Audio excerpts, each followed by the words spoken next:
For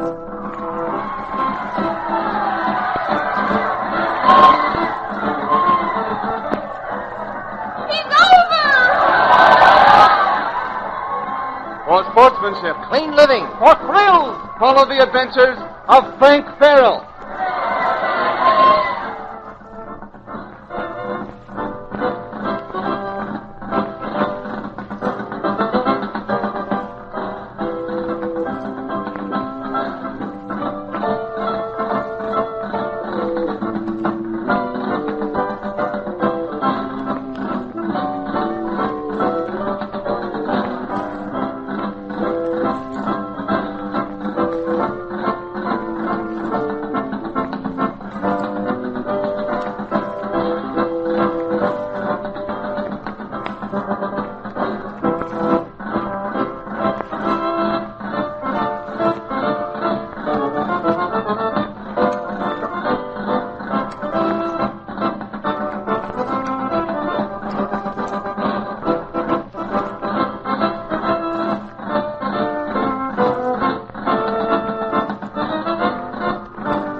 In the last episode, Frank Farrell and his comrades were on the trail of the bandits, who now have Helen and her father virtually prisoners in a cabin far up in the hills.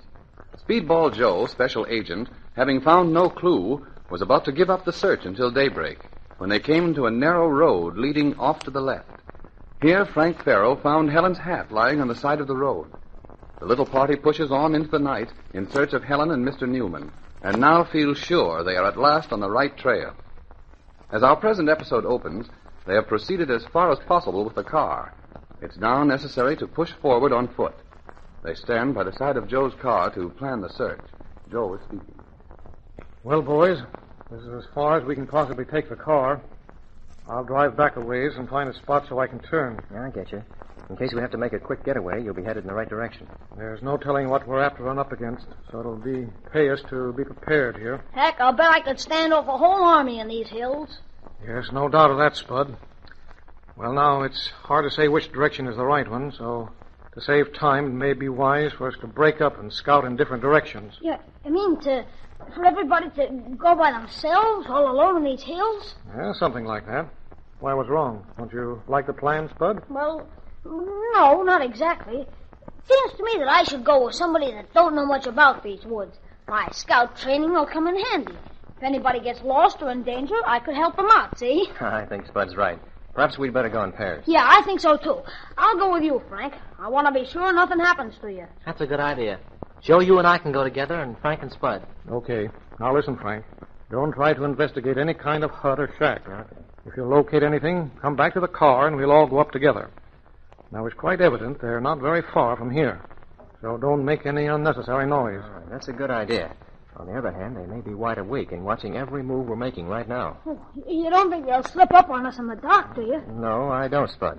They're not going to do anything to us unless we can find them. And personally, I think we have a better chance to slip up on them and surprise them at this hour than we'd have in the daylight. Yes, I think you're right, Frank.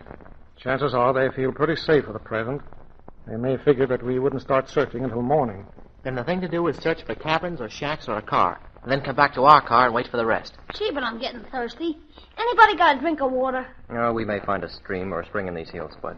Gosh, now I know how the old prospectors and miners used to feel out in the desert when they'd been walking for days without water. It hasn't been that long since you've had a drink, has it? Well, maybe not, but I can't convince my stomach that it hasn't.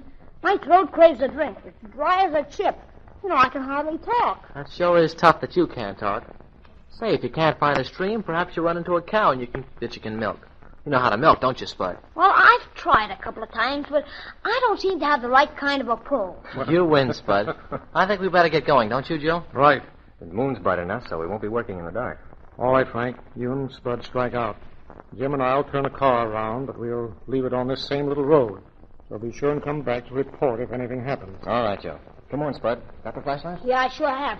Say, Joe, if you and Jim hear anybody yelling after a while, well, of course it won't be me, but don't waste any time getting to where you think the yell is coming from, will you? All right, Spud. We'll remember that. Well, be sure and don't forget it.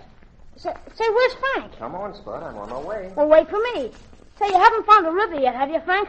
I'm getting drier and drier. No, I don't think I can last much longer if I don't find water. Well, I believe I'm getting moonstruck.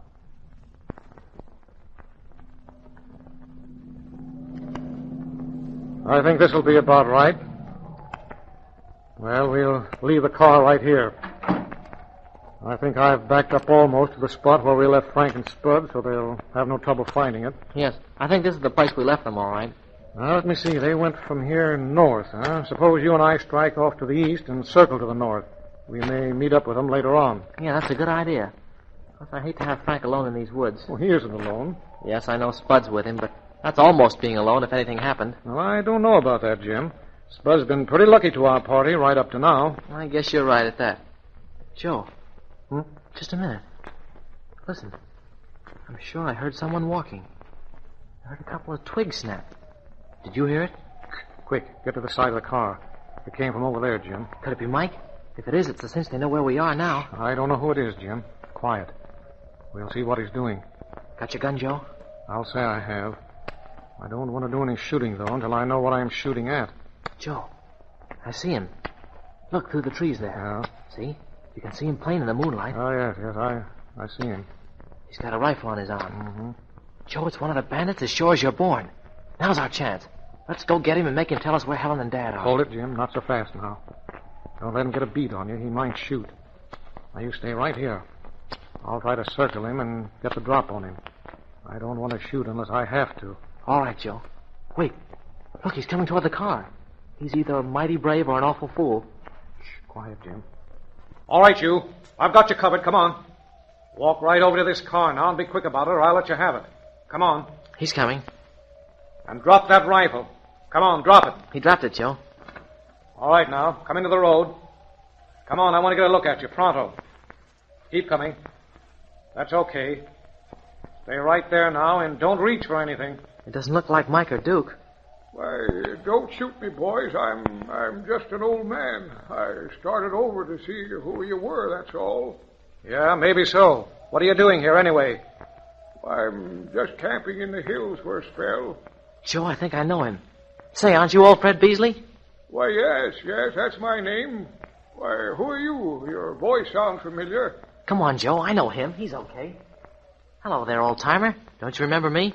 Well, I don't see so very good, young fella. Don't you remember the two boys who found you bound and gagged in your home back in Kansas? Oh, why, yes, of course. You mean after those two thieves robbed me and killed my dog? Sure. How do you remember? Well, yes, of course I do. Why, you're Jim. The other boy was Frank. Yeah, that's right. Well, say, what are you doing up in these hills, boys? Still after those same two bandits. We're afraid that they have my sister and Dad. They're up in these hills somewhere. You don't say. What are you doing here? Well, the man I'm working for now, you remember, the man your sister introduced me to? Oh, yes, sure. Well, he sent me up here for a few weeks. I'm doing a little prospecting for him. Oh, say, I saw another car drive off this little trail and go through the woods pretty close to my camp. How long ago? Oh, it's been quite a spell. It woke me up, and I haven't been able to go back to sleep. Can you show us where it was that they passed your place? Why, you bet I can. Come on, Joe. We're on the right track at last. Come on, old-timer. We're after those men. All right, Jim, I'm with you. I owe them something. If I ever meet up with them, I'll make them pay for it. I can tell you that. Spud! Spud! Great Scott, where in the world can he be? I guess I've lost him. Spud! Gee whiz, can you beat it? I've lost him. Frank! Oh, Frank! Spud, where are you? Never mind where I am. Where are you? Here, Spud, over here. Stay where you are. I'll be right with you. Hiya, Frank. Gee, but I'm glad to see you. Where in the world did you get to? Well, I was so thirsty, I just had to have a drink. I got lost from you when I started to look for water. Finally, I thought I saw a creek, but it wasn't. Did it take you all that time to find out it wasn't a creek? You've been gone almost an hour. Yeah, but old boy, have I got things to tell you. What do you mean? Have you found out something? Have I? I'll tell the world. Well, come on, out with it. What do you know? Well, when I started back to the spot where you told me to wait for you, I couldn't find the place, and I kept on going. Finally, I saw a log cabin. You did? Where? Now, wait a minute, will you? I was so thirsty that I forgot what you said about not going up to investigate. I was just thinking of water. Well? No, I didn't see any well, so I started for the house. I didn't knock at the door. I snapped on my flashlight and looked through the window, and oh, boy, my thirst left me right there, and I haven't been thirsty since. What did you see, Spud? I saw Helen and her father. They were in the room. Mr. Newman was lying on the bed. I think he was asleep, and Helen was asleep in the chair. Just then I heard a noise and started running. What? Come on, Spud. Lead me to that place, quick. Aren't we going back and get the rest? No time for that. It'll be daylight before long. We may be able to do something if we act now, Spud. Anybody else in the cabin? No, I don't think so. There was another room to the cabin, but I didn't wait to look. Good boy, Spud. Come on. Lead me to that cabin, quick. We've got work to do. Okay, but something tells me we ought to call out the marshal, because I think we'll need him.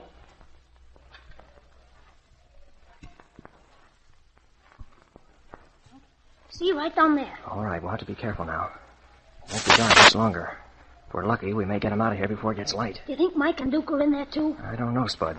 That's why we got to be careful. We don't know if Helen and her father are being held there against their will or not. If they are, it's a cinch Mike and Duke are around somewhere. Come on, and don't make any noise. Okay, I won't make a sound. Won't even breathe.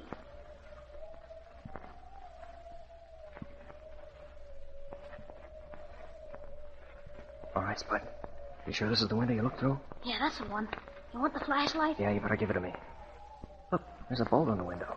They couldn't get out this way. Yeah. See, what are we going to do? Crawl in through the window? I'll go through the window. If I need you, I'll signal with a flashlight.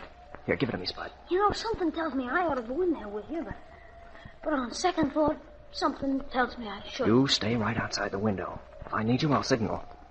I hope this window won't make a lot of noise when we lift it. But that wakes up Helen. Oh, I hope it won't wake up Mike and Duke. Helen, don't be frightened. It's Frank and Spud. I'm coming in. Yeah, come on. I'll help boost you in a little. Careful, no noise. There you go. A little more now. There. Are you in there all right? Frank! Shh. Of course I'm in. Quiet. Now listen, Helen. We'll have to... Say, I have your dad tied up. Well, we'll fix that. Someone's coming. What goes on here? Well, if it isn't Frank Farrell. Hey, look, Mike. We get company. Ah, glad to see you, Farrell. Sit down and join the family party. No, thanks. I'm leaving. I said sit down. Oh, so that's the way it is. Yeah, that's the way it is. So Frank, too, has fallen into the hands of Mike and Duke. Will Speedball Joe and his party arrive in time? And just what has happened to Spud? Don't miss the next thrilling adventure in the life of Frank Farrell.